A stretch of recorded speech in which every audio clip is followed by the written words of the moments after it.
Welcome to today's episode of Real Talk with the Pros. I'm Tammy Halford, the Associate Broker here at Picket Fences Realty. And I'm Chris McLaughlin. Today we're diving into a subject that affects everyone at some point. Pests. Whether it's ants in the kitchen, mice in the attic, mosquitoes in the yard, or those mysterious bugs that you hope aren't termites. We all dealt with these creepy little critters around where it shouldn't be. And that's why we brought in an expert, someone who actually likes dealing with these type of things for the rest of us who want to run away from them. Joining us today is Eric from Serene Pest Control, one of the most trusted names in pest and wildlife management. Eric handles everything from nuisance wildlife removal to stinging insects, yard treatments, wood destroying insects, and those seasonal invaders we all love to hate. He's seen it all, and he's here to help us understand what normal is and what's not, and how we can go about treating this and what we shouldn't do. So let's hear from Eric about why he chooses to even spend his days battling the very things most of us don't even want to look at. I'm glad to have you here today. Just tell us a little bit about you and your Serene Pest Control and how you got into the pest control business. I started in 2010, and I was working for about 13 years doing pest control. Absolutely loved it. Absolutely loved pest control. And I've always wanted to have my own business, and it just seemed right. And so we talked about it and talked about it. It's a scary thing to go from two incomes to one income, and Oh, sure. to start your Something own you don't know business. what's going to happen Yeah. and financially. And we talked about it, and it felt right. And then so I gave him a 30-day and then worked it out. And then after that, I went and got all my material to do my testing, and then took about a year to go through all the steps. Growing pains. Yes, and then we started Serene Pest Control. Very cool. I'm glad it's you, not me. And what are some of the most common pests that you really deal with here in West Virginia? A lot of it's ants, spiders, and then your roaches, and then you go into your fleas, tick, and mosquitoes, and then bed bugs are common. So Yeah, they give everybody the heebie-jeebies, you know. yeah, this is a tough one. So, other than the obvious of seeing an ant crawl, is there signs that you have a pest issue and just see maybe droppings or some damage and not actually see the critter? Yeah, for sure. For mice, you're probably going to see droppings or chew marks in your food before you actually see the mouse. Roaches, they leave like pepper-like droppings around. Oh, okay. I didn't know that. Yeah, seeing roaches in the daytime means they're getting forced out, so it means there's probably a big issue there. Ooh, I didn't know that. Ants is a visual thing. If you Right. see ants, one or two, it could mean that there's a bigger issue around. It means there might be a colony nearby. Gotcha. So how can people tell the difference between the normal household bugs, of course, with the water and everything, and the bugs that really need professional treatment? Right. So as far as spiders and things like that, it's more of your tolerance level. Like some people see 3 or 4 spiders. It doesn't bother. Some people see 1 spider, they're calling me. And yes. Pick me. But as far as if you see roaches, fleas, bed bugs, that's even just one, you want to call and at least have an inspection done, because that can get out of control fast. But Are any myths that you hear people talking about when it comes to pests? Or not really? if I don't see anything, that means there's no problem. I don't know how many times I went and talked to people and go do an inspection. They tell me, "Oh, you're not going to find anything. I've never seen anything." And then you go in the crawl space and you got mud tubes going up the block, and so just because you don't see anything, it doesn't mean there's not an issue somewhere. So. Especially with termites, right? Right, exactly. Termites is a big one. And you also handle nuisance wildlife. What are some of the things you get called out for, that might be in a house or happen? Honestly, I've been doing a little mold treatments lately, yeah. And raccoons and moles has been recently.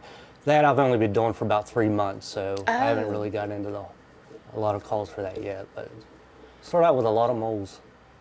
So, but you do that. So if anybody yeah. wants to call you, then Absolutely. absolutely. So mice and rats are a big concern for homeowners. How do you typically get those taken and rectified in what you do? Cracks, gaps outside on the foundation is a good way. Having a generator outside, sometimes when you have pipes going through, they have seals that just deteriorate or degrade. If you think about a mouse, the size of a dime, they can pop right through, and a rat's about a quarter. Yeah. So Really? exclusion work is important. You want to do an inspection, and then you want to make sure everything's sealed up. When garage doors, they settle at each corner, there's a gap there, and that's, they can either chew through there or just go right in and out. So Yeah. How in the world does a rat get through a quarter-size hole? they just squeeze through. If there's a way, they'll do it. Well, even with the laundry ducts That's and stuff amazing. going Oh, yeah. outside, Yep. So Unbelievable. if someone finds a hornet's nest, yellow jacket's nest on the property, what should they do? I know that's one thing I really don't like to deal with. Yeah, hornets, yellow jackets, I would call somebody. I mean, you think about a yellow jacket nest, it could have thousands, and hornets 200 to 400, you have that, coming after you. We have the equipment to deal with those things. I wear a bee suit. We have the sprays, chemical to take care of insecticides to take care of it. So. Yeah, and I've pulled off roofs. Thought, it's just a little yellow jacket's nest, and They don't have yellow jackets in a roof, do they? Oh, they can. Oh, yeah. I thought it was just in the ground. Mm-mm. They'll go into up in siding. They'll go in wall voids, and they'll build cavities. Didn't know that either. Attics. Thanks for Little learning me. A learning bee for you. And you offer yard treatments for mosquitoes, fleas, and ticks. And I know that's a big thing here. We used to always get it up there at the facilities, the ticks treatment especially. Are those treatments, how long do they last? So you want to start early spring, around March, April, and you want to do it every 30 days. We go up until about October, and they just keep it the residual every 30 days, and they're quite effective. So what treatment do you do? I know everybody's relaxing outside when it's spring and summer and mosquitoes are around. You see the citronella candles. Is there anything more that you can do to keep them away longer than just a candle, or? Keep the grass cut, standing water. Once a week you want to go out and dump bird baths, fill up with fresh water. Toys you want to dump. It doesn't take but a bottle cap of water. Those mosquitoes will lay eggs in it, and within a week they breed. Keep shrubs and stuff cut back. Helps a lot. Good tips. What time of the year do you recommend starting the mosquitoes flea treatments? I know in Maine they were horrible. Like you said, the standing water, it's like, Yeah, we start them in early spring, about March or April. That's when we start them. We go all the way up into October. What about roaches? How do you avoid them? What can you do, like you said about the mosquitoes, what can you do to keep roaches far away? Roaches are great hitchhikers. So inspections, like your grocery bags, boxes, cardboard boxes. Oh, you mean bringing them into the home? Yeah, you can bring them in. If you live in an apartment and you have a wall, they can travel through the wall voids. And important to keep things clean. If you have any leaks, fix the leaks. Okay. All right. And what are some of the early signs of carpenter ants and stuff like that? And I know a lot of restaurants around here have had trouble, and I know we did up on the wall at our facility. But what are some of the early signs of the carpenter ants and carpenter bees and stuff? So carpenter bees, visually, they're going to be flying around wood structures. They leave about a half-inch hole. You'll see them flying around and going in and out. Same with carpenter ants. You'll visually see them going by. If it's quiet and they're in your home, you could actually even hear them rustling and chewing. Really? If it's quiet, yeah. You see it. If you see a hole for carpenter ants, it's about 1/4 an inch. You'll see frass wood shavings come out, and they'll clean out their galleries, and you might see insect parts. So you want to visual inspect anything like that. Kind of reminds me of Bug's Life. one of my kids' favorite. Bug movie. Yeah. Or Ant Bully. I did like that. You had the... So tell me about these annoying stink bugs and ladybugs. Why are we invaded with them?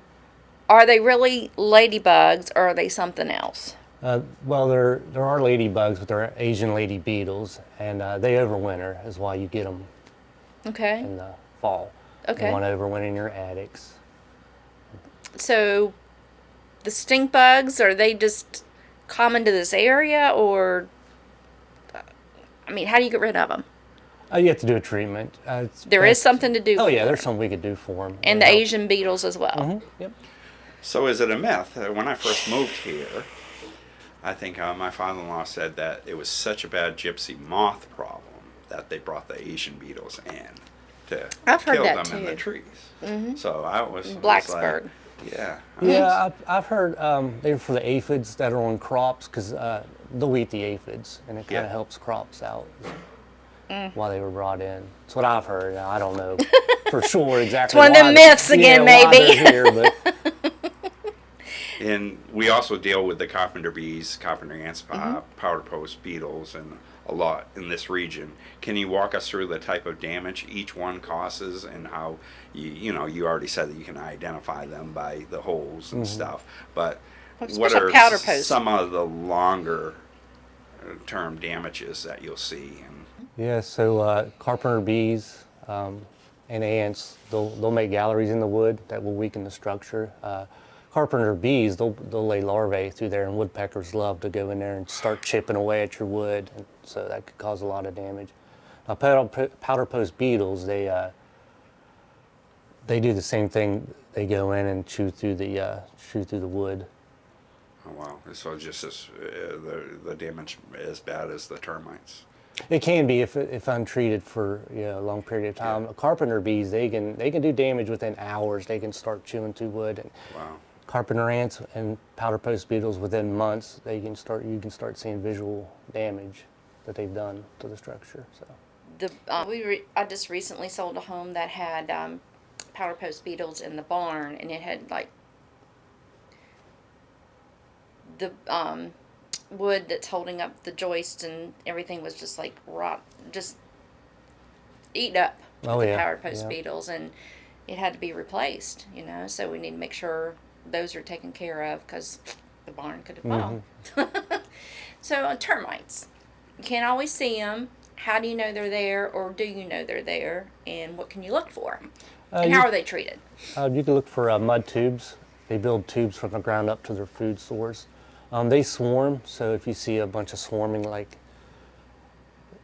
some people think they're ants, but they're termites, and vice versa. Termites and ants will swarm also. So you have a lot of wings by windowsills. They get attracted by light. So after they swarm, they'll shed their wings. What does for the wood, destruction insects? What does that typically involve for treatment and stuff? What do you use? For termites? For termites, liquid treatment is one of the good options. It depends where the damage is, but they make a foam that can go in, like if it's interior, you can do a foam that'll go through the wood and the termites go through it, and then they take it back to the colony, and it starts spreading throughout the whole colony. But you can do a liquid barrier. It's a subterranean liquid treatment that'll go around the home, so as they forage, they'll go through it, and then they take it back. Kind of like with the ant and they take it back into the colony and kill the ants too. Yep, spreads Same around, kind yep. of concept.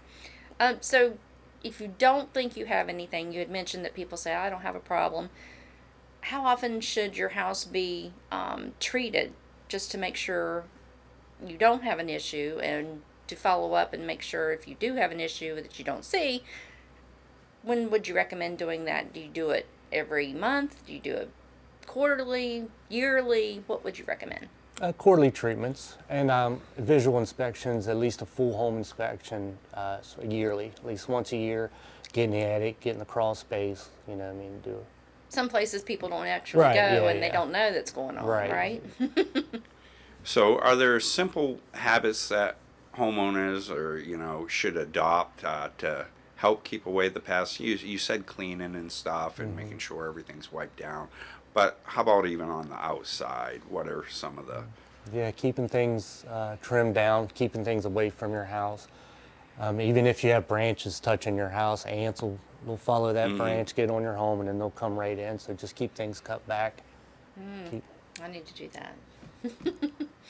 So as long as you've been in the business, what's the strangest, oddest thing you have seen when it comes to pests?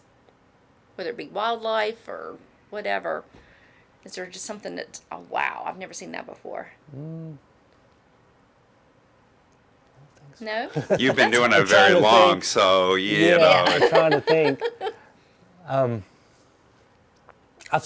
Nothing surprises me. Honestly, it's just nothing that I can think of. Maybe weird to us, but not to you, because it's normal. Like, That's normal. No big deal. As people are standing on the kitchen table. Me. And you're just like, That would be me. what is one thing you wish everyone understood around pest control?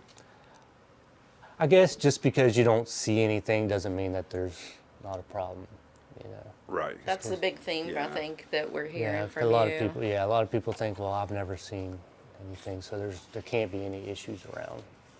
So, do you have plans or like quarterly plans, yearly plans, or inspections that you do once a year? What can someone do to call you? Give us your number or how to contact you, and do you have, plans for such? We have service plans for everything, and Okay. we do monthly, bi-monthly, or quarterly. We set it up for the customer. You know, we just have to go in. We do a free inspection. We talk, and then we see what's right for the customer. And then you can just call us. We have a website. You can put a form submission if you don't want to call. You Okay. can text. It's 304-365-5033. Perfect. And I know I was excited when I seen your name on my emails because we switched to you with a lot of my other LLCs that I manage. So I was like, yeah, I mean, I'm telling you, I've seen hands down the most improvements, the least callbacks on a lot of other properties. Highly 532 properties. So, but I'm just really pleased with your service Thank you. and your professionalism, and you're willing to go above and beyond a lot of times. So thank you very much. Yeah. So what's your coverage area? Let's touch base I go on that. right now about an hour and a half from Fairmont. So Okay. I'll go all the way to Salem, and just about an hour and a half, a little further Radius. if I have to, but yeah. Well, we appreciate you coming in today, thank Eric, you. and being with us. And like we said, you're hands down one of the best pest controls around. So we Thank appreciate you. Thank you. Eric, this has been awesome. You've given listeners a ton of real world tips and probably saved a few basements, attics, and porches from future drama. Absolutely. From the termites to mice to mosquitoes, we've covered it all today. And I think the biggest takeaway is that early detection and prevention make a huge difference.